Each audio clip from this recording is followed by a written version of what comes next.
So here, Romans 9, Paul pushes the radical one-wayness of God's rescuing love to an uncomfortable extreme. And theologians and philosophers have been wrestling with these things and debating these things for hundreds and hundreds and hundreds and hundreds of years. Herman Bavinck, who was a Dutch theologian who has been dead for a long time now, began his book, his systematic theology, with these words. Let me see if I can get it right. Put it into everyday language because it was a little bit lofty. But he said basically this: the study of theology demands a radical commitment to mystery. You see, God is God and we are not. He's big and we're small. He's infallible, we're fallible. He's perfect, we're imperfect. He's infinite, we're finite. And so it just stands to reason that there are certain things about God, because he is God, that we will not understand, and we just have to trust him and believe that he is who he says he is, even if our fallen finite minds can't figure out everything. And what happens oftentimes is people read the Bible and they read a chapter like Romans chapter 9, and they have God put in a box.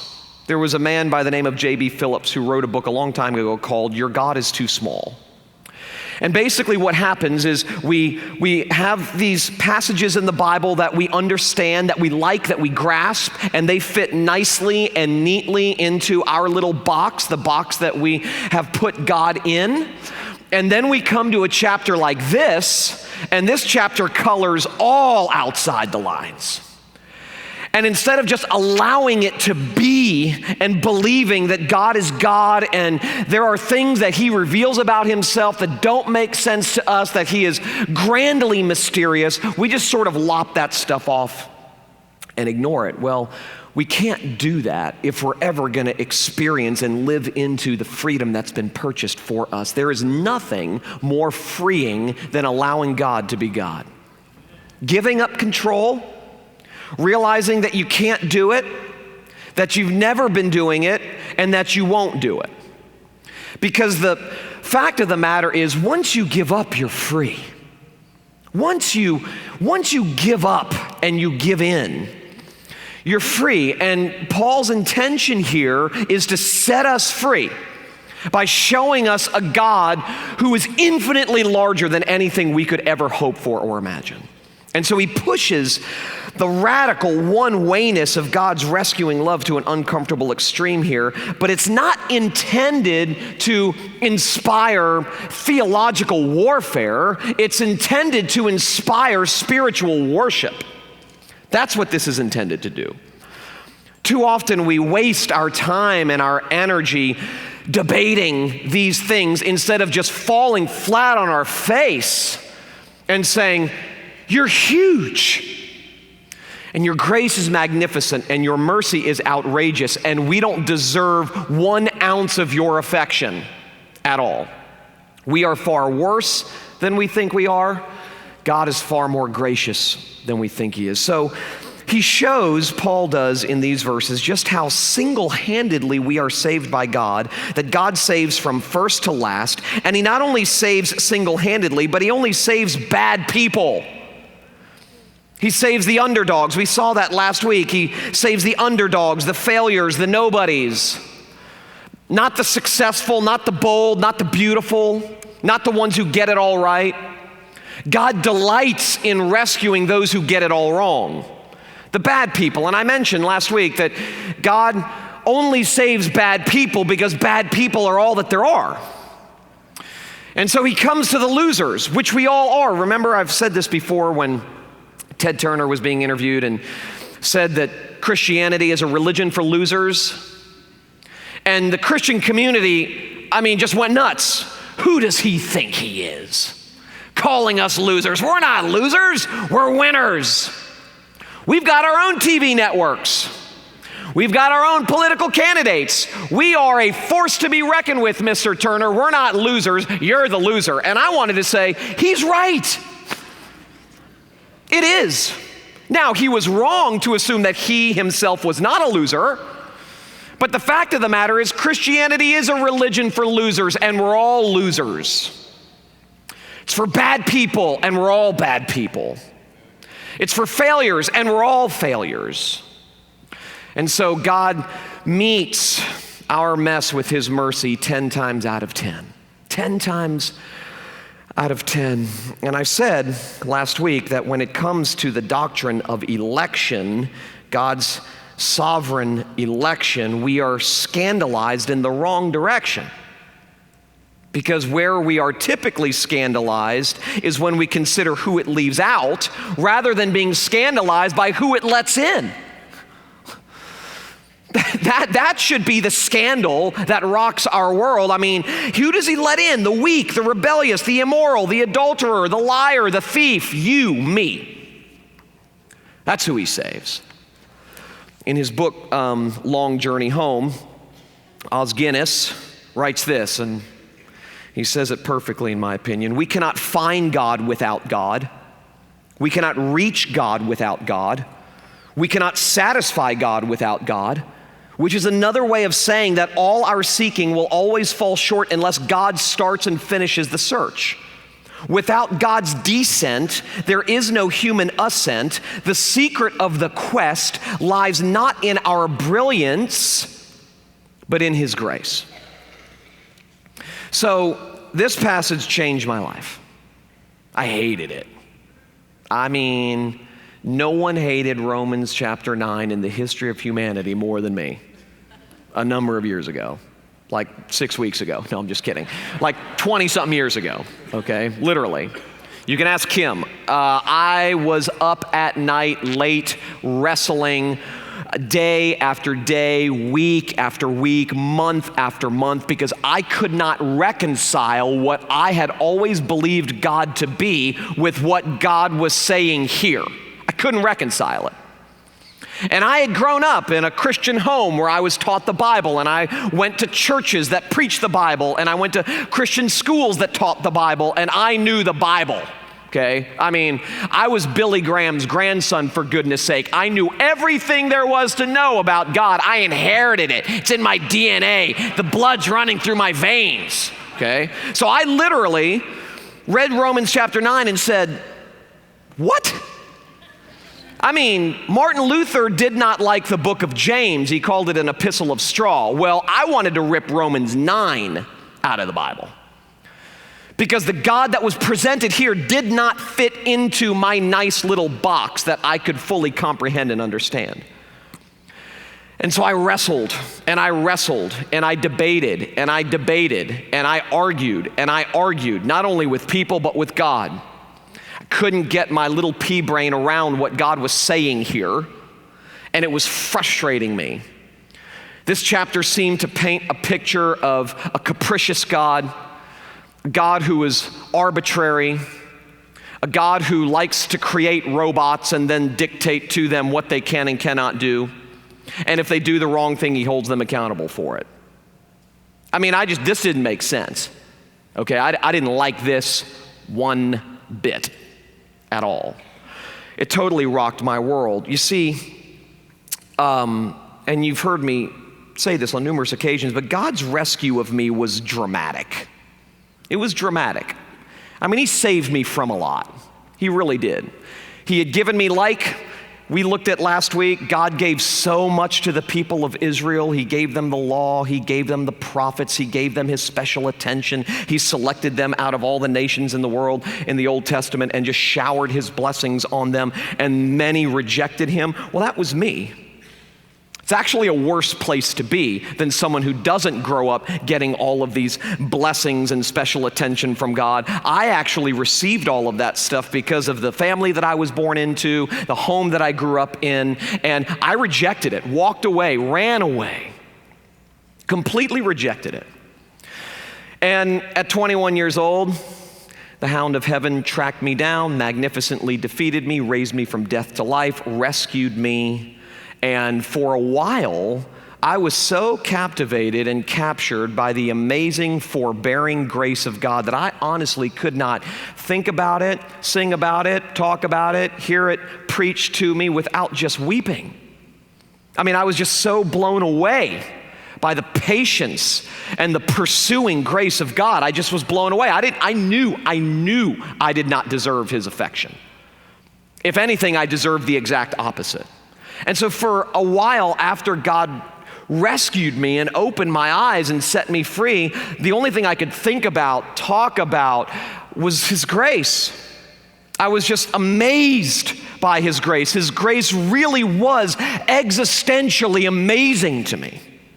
I couldn't get past it, didn't want to get past it. But after a while, the novelty of grace wore off for me, as it does for most of us. We think back to the time when God rescued us, and we were just, many of us, in tears, hearts full of gratitude and appreciation for God's pursuing grace, his amazing grace, his rescuing grace, his resurrecting grace, and then we start living the Christian life. And now the focus shifts. And while we were amazingly happy and glad for the blood, sweat, and tears of God that got us in, the focus has shifted, and now it becomes all about our blood, sweat, and tears to keep us in. That's what happens. And as I've said before, the symbol of our faith shifts from being a cross to a ladder. And the focus of the Christian faith now becomes all about me and my life and what I do and what I don't do. And now I am the center of this Christian journey. It's all about me. You see, I was appreciative for God's work, but I was focused on my work. And that happens. That happens to all of us. We maintain a measure of appreciation for God's work, but for the most part, that was past. But in the present, our focus is on our work, as if the focus of the Christian faith is living for God. Let me tell you something. The focus and the foundation of the Christian faith, hear it from me now, is not living for God. The focus and the foundation of the Christian faith is the glorious, counterintuitive reality that God lived for us in the person of Jesus. Without that, there is no Christianity. We live our lives stumbling and fumbling along the way in response to the fact that God lived for us. But do not make the mistake, the narcissistic mistake of concluding that, the focus and foundation of the Christian faith is living for God. You better hope it's not, because you're really not doing that good of a job. Either am I. I mean, the beauty of Christianity is the fact that God, who spoke all things into existence, embodied human flesh and frailty in the person of Jesus and lived for us. That's radical. And that's the focus of our faith. You see, I had come to view grace as divine assistance for the process of moral transformation, rather than as a one-sided divine rescue. I had lost sight, in other words, of the beauty and the brilliance of Romans chapter 9. So Jerry Bridges puts it this way: my observation of modern Christianity is that most of us tend to base our relationship with God on our performance instead of on his grace. If we've performed well, whatever well is in our opinion, then we expect God to bless us. If we haven't done so well, our expectations are reduced accordingly. In this sense, we live by works rather than by grace. We are saved by grace, but we are living by the sweat of our own performance. We seem to believe that success in the Christian life is basically up to us, our commitment, our discipline, and our zeal, with some help from God along the way.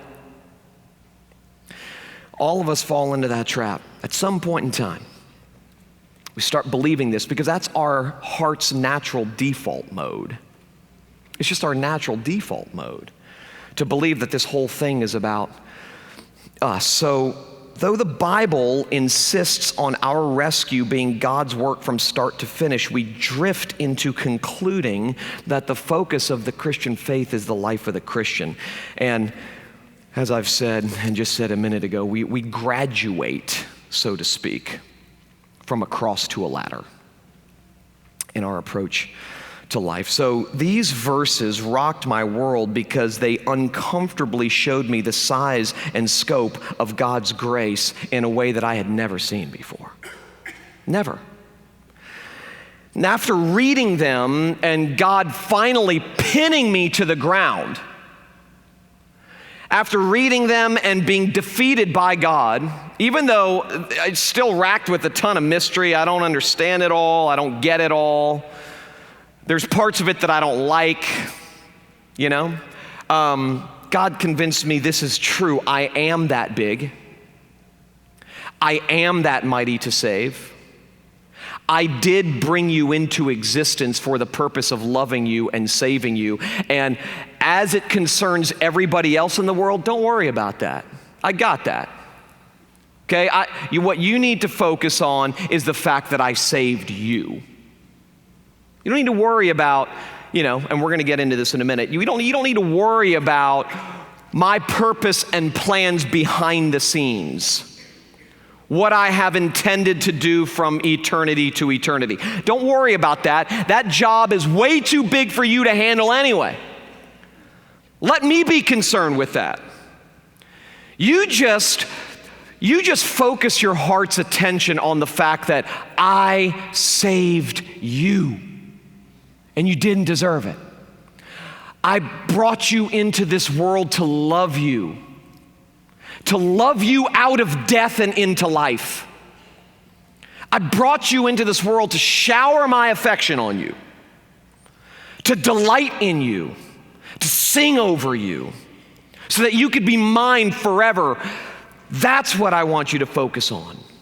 That's essentially how God wrestled me to the ground and showed me that it's not about my understanding or my comprehension or what I like or don't like or what, makes me feel comfortable or uncomfortable. It's about letting God be God and reveling in the beautiful fact that now I don't have to be, because God is who He says He is. So after reading them, my estimation of God grew much larger and my estimation of myself grew much smaller. J.I. Packer puts it this way.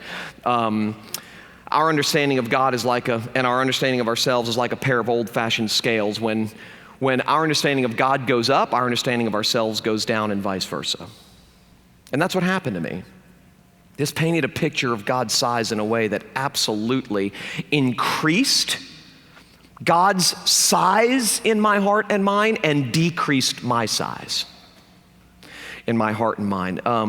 Brennan Manning says, and this is so good, when I finally admit my shadow side, which we all have them, when I finally admit my shadow side, I learn who I really am and what God's grace really is.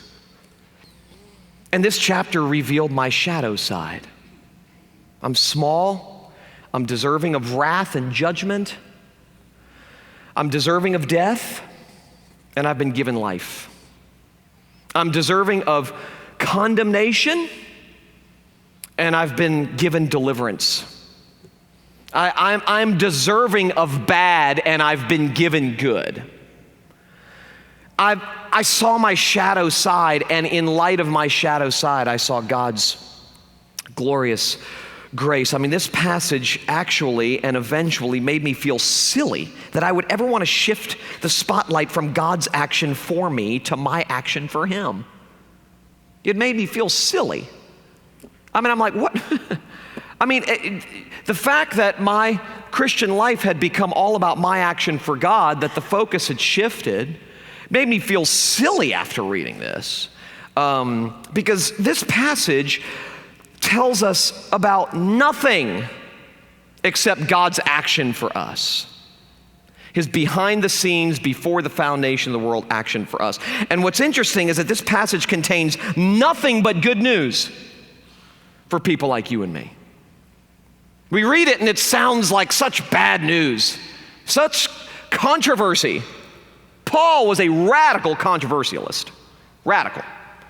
I mean, he said things that I wouldn't say, and that's saying a lot, actually.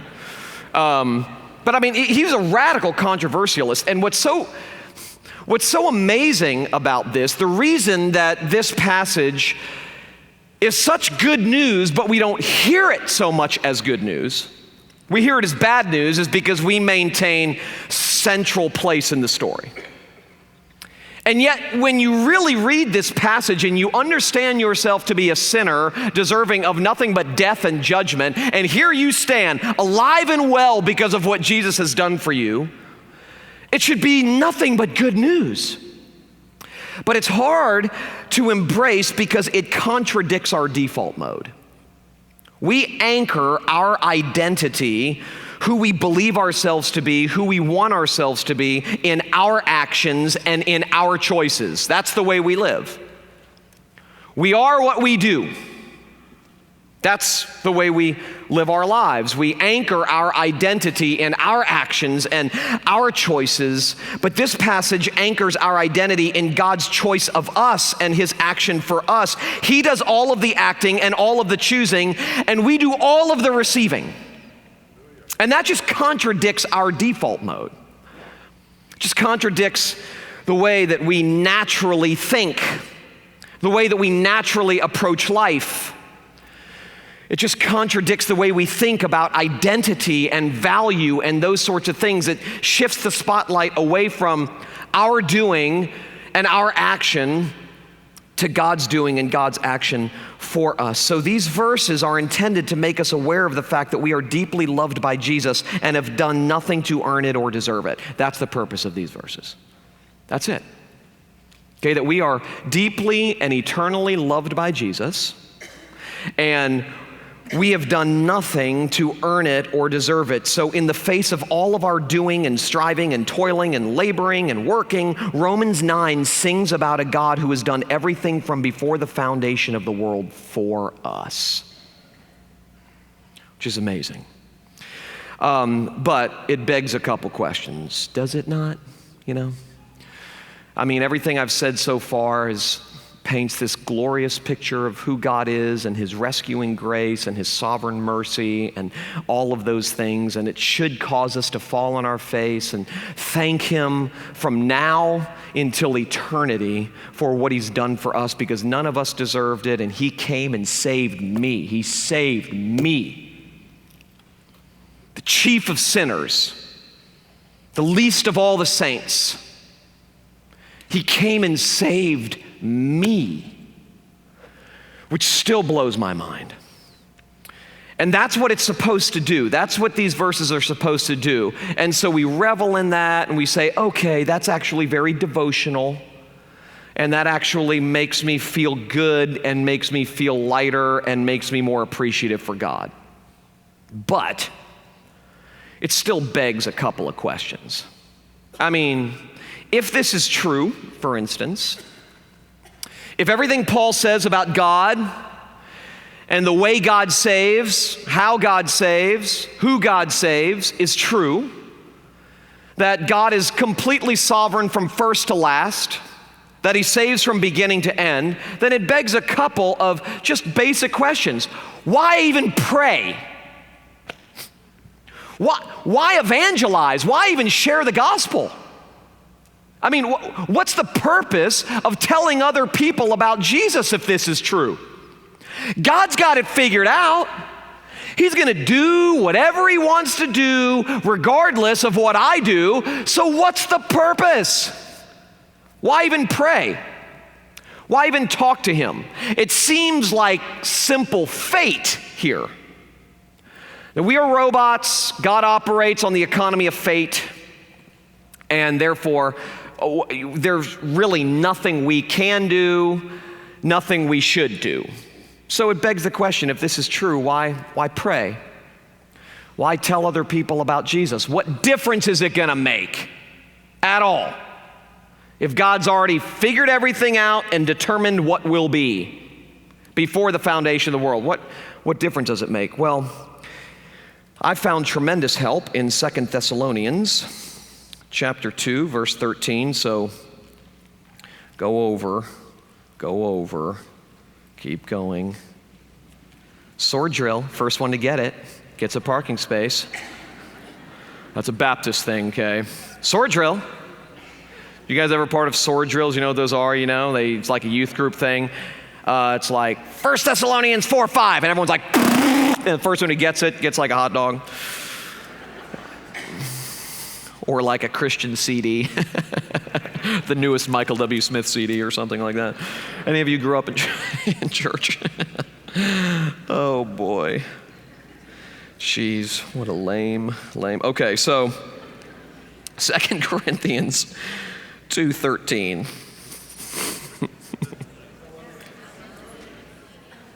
I was just checking. What'd I say? Corinthians? They all start sounding the same. They all end in Ian's.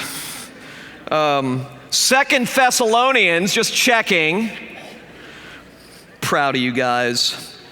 2 Thessalonians 2:13. This is just one of the verses that helped me wrestle with this question that I just posed. Paul writes, "But we ought always to give thanks to God for you, brothers beloved by the Lord, because God chose you as the firstfruits to be saved." Boom. I mean, you can't get more clear than that. If you are a child of God, a Christian, it's ultimately because God chose you. We talked about this last week when I said I have no problem talking about the fact that I chose God and God chose me. I have no problem saying that because I remember a time in my life where I consciously chose God. But you have to go deeper than that. And you have to ask this question: whose choice prompted whose choice? When you back it all the way up to the causing choice, was it my choice of God that moved God to choose me? Or was it God's choice of me that moved me to choose God? So does the causing choice rest with God, or does the causing choice rest with me? Am I the one making the decisions and God is responding, or is God the one making the decisions and I'm responding? Okay, so he says just plainly, and he just says it sort of as a sidebar. It's not even like a controversial thing. But we ought always to give thanks to God for you, brothers, beloved by the Lord, because God chose you as the firstfruits to be saved through sanctification by the Spirit and belief in the truth. So, notice what he's doing here. There are ends and there are means. And what Paul's saying in 2 Thessalonians 2:13, okay, is that God has not only determined the ends, but he has also determined the means by which he accomplishes those ends. So I chose you to be saved through, and he gives a couple examples of the way that God saves. Okay, now let me just unpack this for a minute, because this is important. God not only determines the result of our missionary efforts and our prayers and our sharing of the gospel, but he also determines the means by which those results will come about. So God has determined to be the one who does the saving, but he has also and equally determined that the way he does the saving is through our efforts, through our prayers, through our telling other people about Jesus. God uses our prayers, he uses our presentations of the gospel to save those whom he has appointed to eternal life. So just as God has ordained eating as the means by which our hunger is satisfied, so he has ordained prayer and telling other people about Jesus as the means by which his eternal plan will come to pass. In fact, you can put it this way: God's ends and God's means to accomplish those ends are so inseparable in the Bible and so interconnected in the Bible that you can say theoretically, if every single one of us stopped praying and preaching today, no one else would get saved. That's how interconnected God's means and God's ends are. All right? So it's inseparable. I mean, look at what Paul says in Romans 10, one chapter over, which we'll look at in a couple weeks. Romans 10, beginning in verse 14 and 15. Look at what he says. Starting in verse 13. For everyone who calls on the name of the Lord will be saved. True statement. Everyone. Everyone who calls on the name of the Lord will be saved. Period. And then look what he says. But how will they call on him in whom they have not believed? And how are they to believe in him of whom they have never heard? And how are they to hear without someone preaching? I mean, Paul's saying people don't come to know God unless you tell them, unless you pray for them. That's how interconnected and inseparable God's means and God's ends are. So there's no such thing as, I'll just sit back, relax, and enjoy the show since God's going to do it anyway. This isn't fate here, robotic fate here. This is an organic God who chooses to use people like you and people like me to accomplish what he has already determined to do. And the way he uses us is real. It's not fake, you know. It's not just a stamp. It's not just a show. It's real. And so I find myself, or friends, family members, whatever, children, you know, I mean, God save them. Save them. Believing that if I am not praying for that, it might not happen. There's nothing contradictory about what I just said and the doctrine of election that Paul gives us in Romans chapter 9. Nothing at all. You can affirm both. We have to affirm both. Affirm the fact that God does the saving, but he uses our efforts to save, and if we don't make efforts, salvation doesn't happen. It's that simple. Now, that doesn't make a whole lot of sense, and it seems to be racked with mystery, but that's precisely what the Bible says. And so you just have to sort of take it at face value and go, okay, so this doesn't, not only that, but if God's not the one who does the saving, I say, why pray? I turn the question around. What, do my prayers have to be perfect?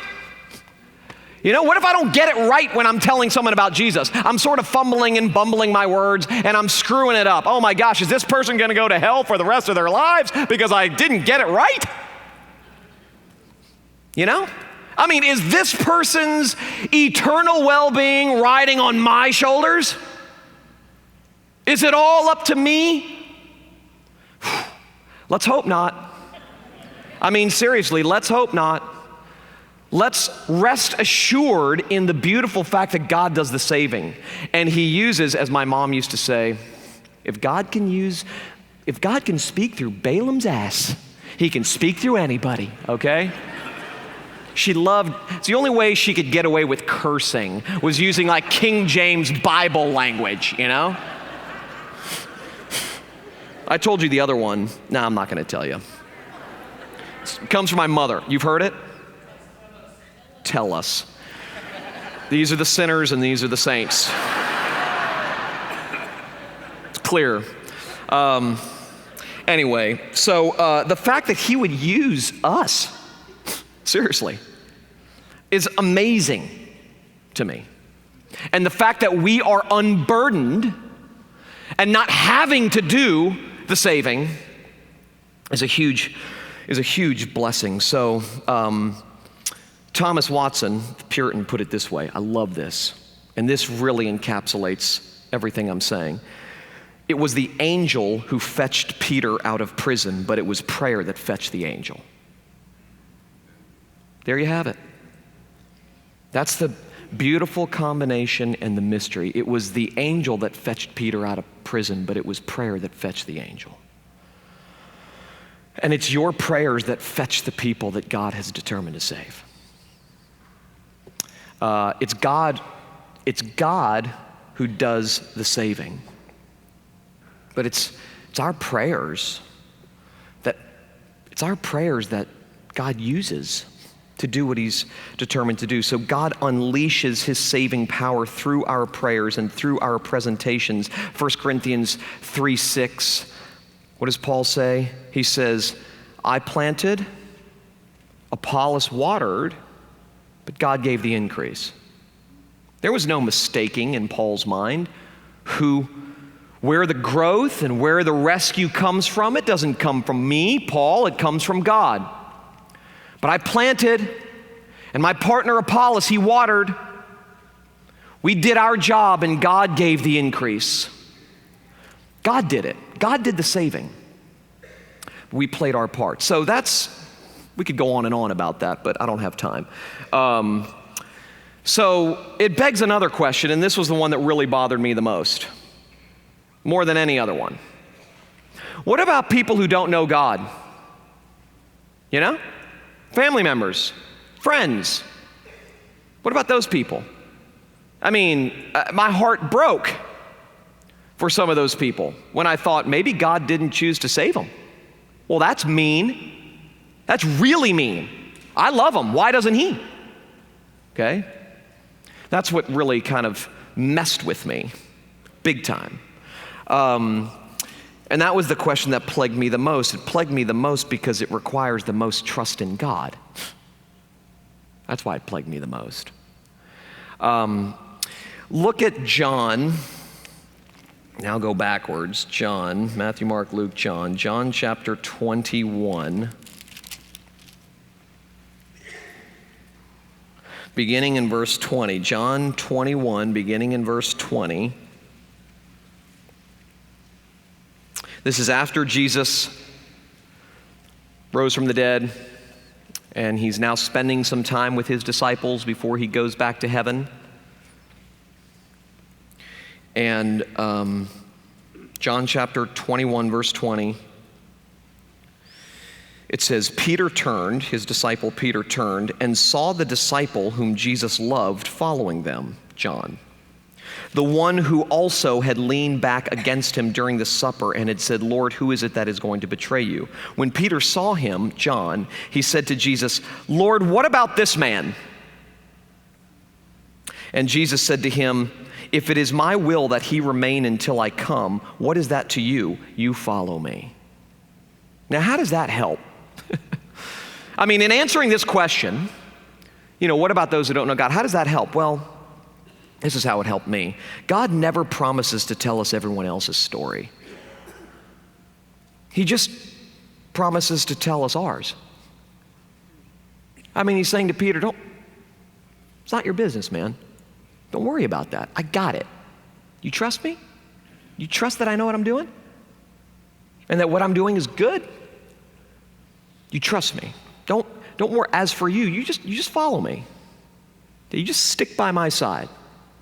Don't worry about his story. You just concentrate on your own. You see, don't assume, this is the big mistake that I made, don't assume that if you have a friend or a family member who doesn't know Jesus, that they're not elect. Don't make that mistake. In fact, the very fact that God has saved you and put you in their life demonstrates that there's a very good chance that they are, and that he's going to use you and your efforts to bring about their rescue. So don't make the mistake of thinking, well, but my dad doesn't know Jesus, he must not be elect. It's not true. Okay, Charles Spurgeon said that the courts of heaven will be infinitely more populated than the dungeon of hell. Okay, so don't make the mistake of concluding that your friend or your family member, the hound of heaven pursues. He pursues. And he pursues people like you and people like me. The fact of the matter is, God not only does the saving, and he not only saves bad people like you and me, but there's a good chance he's going to save the bad people in your life. Okay? I mean, Steve Brown says it well. He says, God not only blesses his people, but he blesses those who are near his people and close to his people. I mean, think about it. Why would God save you and put you into a relationship with or near to, someone who does not yet know Jesus? I mean, they're going to hear things from you and see things from you, and they might think you're really weird at first, but they're going to see some stability and some solidity, and they're going to see worship and love and joy and peace and patience and kindness beginning to emanate from you. And what's that? So don't assume, the very fact that God has saved you and placed you in their life may indicate that they are elect and that God is using you to save them. So don't assume that. And if you're sensing God moving in you now, then this is God bringing to reality what he has determined to do with you from before time. It's unbelievable. It's like, this is your moment. You're being defeated now. There is no outpacing the pursuing grace of God. You can't do it. You can't outrun the hound of heaven. It's impossible. I tried. And many of you have too. You try. He wins every time. God wins every time. Every time. He accomplishes what he has set out to accomplish every time. He loves sinners to life every time. Every time, every time, every time. And this could be God's moment for you.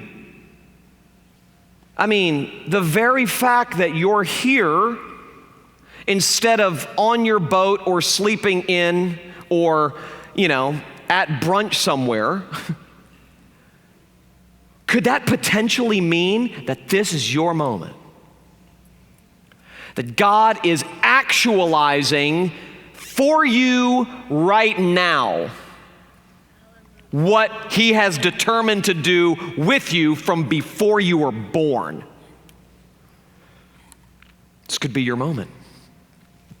For some it is. There's just no escaping the pursuing grace of God. So if you're a Christian, going back to the identity thing, if you're a Christian, here's the good news. Because Romans 9 tells us truth about God and his saving ways, mysterious as they may be, that God saves from first to last, that he establishes rescue from beginning to end, that God the Father appointed our salvation before time, God the Son accomplished our salvation in his time, and God the Spirit applied our salvation in our time, beginning to end, first to last. All of God, Father, Son, and Holy Spirit was involved in bringing you to life and setting you free. That's how powerful this rescue is. And if that's the case, if that's true, you know what that says to you and me? You know how that unburdens us? It tells us this: who you really are has nothing to do with you at all. Nothing. I mean, your identity is not ultimately anchored. Who you really are, your identity is not ultimately anchored in what you do or don't do, your good behavior or your bad behavior, what you can accomplish or what you have failed to accomplish, the way you look, your education, your background, what you've done, what you have failed to do. It has nothing to do with any of that stuff. Some of us are trying to establish our identity by running from things we've done. And some of us are trying to establish our identity by running toward things we feel like we need to do. And Romans 9 says, just get rid of it all. Because who you really are has nothing to do with you at all. Your identity is firmly anchored in Jesus' accomplishment, not yours. Jesus' performance, not yours. Jesus' obedience, not yours. Jesus' victory, not yours. That's who you are before God because of what God has done for you and to you from beginning to end. So here are lines, and I'll close with this, from a hymn that should inspire worship from you because of who God is and because of what God has done. This hymn tells a story of all of us when it says, though I was born an orphan, abandoned and alone, enslaved and bound in darkness, without a hope or home, the God of grace and mercy from his eternal throne ordained to be my father and claim me as his own. That I might be adopted, the Father sent his Son to live in full obedience and die for what I've done. Now through his resurrection, through faith with him, I'm one, a member of his household. I am an heir, a son. I didn't adopt myself, and I can't be cast out.